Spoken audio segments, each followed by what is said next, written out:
All All right. right. Well, sounds like you're in the perfect state of mind to answer some trivia questions. So we're I going suppose. to theme between the lines. It is my week this week. For those at home who are unfamiliar, welcome. Why are you starting on the 12th episode of the second season? You're still welcome. We love you. We love you, but weird place to jump in. Don't fan bash. This is just some general trivia questions that all have a secret hidden theme to them. If you think that you know the theme after these questions, reach out to us on any social media platform or call us or send us an email and let us know what you think it is. Let's jump right in. First question here. The Zodiac Killer killed at least 5 people in California in the late 1960s, early 1970s, though authorities estimate that he may have killed upwards of 30 people.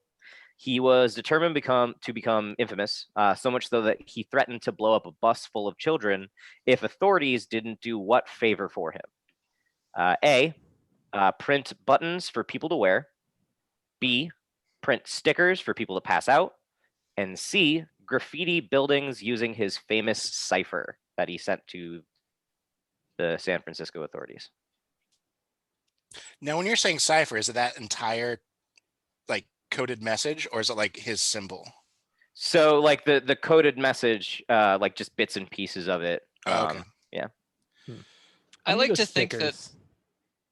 that I'm gonna go with buttons, but I like to think that the reason that it took so long to figure out that cipher is because he did it wrong. He was just like, and A equals C and C equals Right. A. Well, again? authorities Wait, wait. somebody only very recently, like somebody like 30 years after the fact, actually managed to decipher it. And I gotta say, It took like a long time for people to figure out was- what the fuck he was trying to say. it was pretty expected. Like, it wasn't that exciting of a message. It was all like what I It thought. was just like, I'm not afraid. It basically was just like, I'm not afraid to die because I know I'm going to paradise and stuff like that. And, like, Yeah, it was Yeah. just my what victims you would are all afraid expect to die, from- but I'm not worried about it. Like, yeah. But anyway, so A, buttons. B, stickers. C, graffiti. I want to say buttons. Buttons were hot back then. Buttons for Noel. Tom, you said you're also going buttons. Yes, I'm going buttons. Trevor. Stickers. Trevor's going stickers. All right, that is a point for both Noel and Tom. Yeah, he demanded not only that all of his messages be released to the public via magazines and newspapers, but also that he wanted buttons printed out. Because, yeah, as Noel said, they were super, super big and popular at the time. Yeah, no one's even heard of stickers back then. Come on, Trevor. Get your head out of your ass. Well, the funny thing is that the buttons he wanted printed just said "Keep on trucking."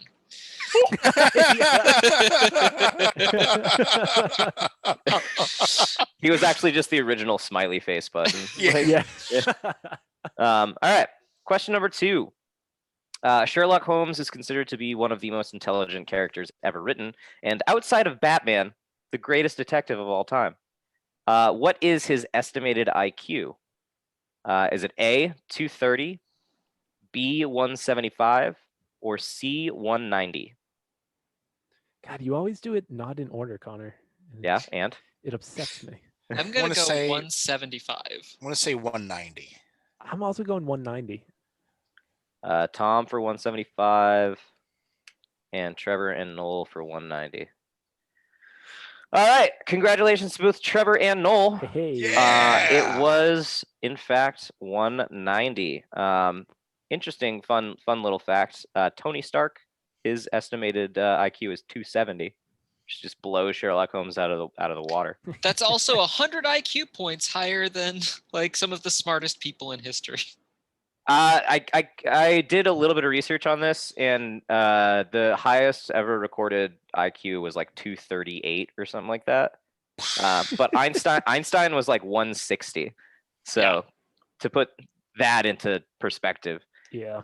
But that is 1 point for Tom and Trevor each, and 2 points for Noel. Noel, if Make you don't second slow place down, you're not gonna again. come in second place. Oh no, I like to create a little bit of a barrier, and then I can mess up on the later questions. All right. Next question here. Charlie Chaplin was essentially born into the entertainment industry as both of his parents were music hall entertainers.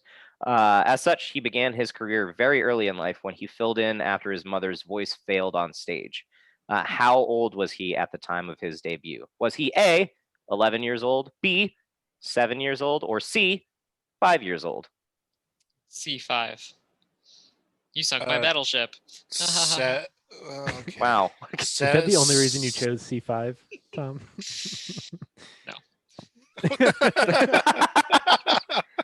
I'm going to say 7 years old. I'm gonna go 11. All righty. Tom and Noel are tied.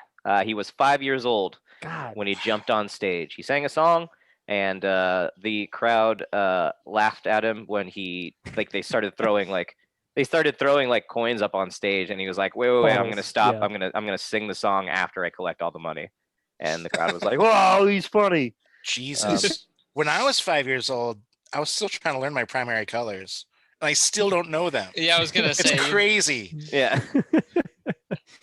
Yeah. 5. What can you sing at 5? I mean, most of your life is just by 5 It's- years old. Most of your life is just like random songs that your parents. It's over. the At you. reason I'm on the season of making whoopee. He sang Shut that up. song. Okay. All right. Next question here. Last question, unless it ends in a tie.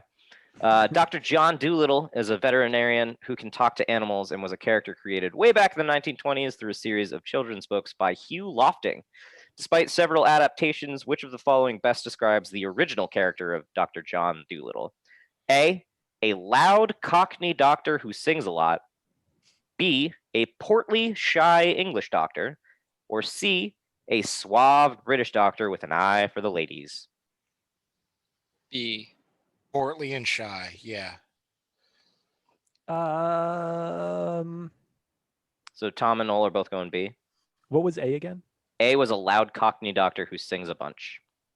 I'm gonna go C. The suave British doctor with an eye for the ladies. Yeah. He All kept it right. in his pocket. Well, we do in fact have a tie. 3-way tie? Nope. Only a two-way tie. Sorry, Trevor. Sorry. Yeah, he was a portly, shy English doctor in the original version. Very different from Eddie Murphy's portrayal. Yeah. All right. So Tom and Noel are tied at 3. So last question here. Iron Man was introduced by Marvel Comics in Tales of Suspense number 39 back in March 1963. Which of the following is considered to be Iron Man's arch enemy?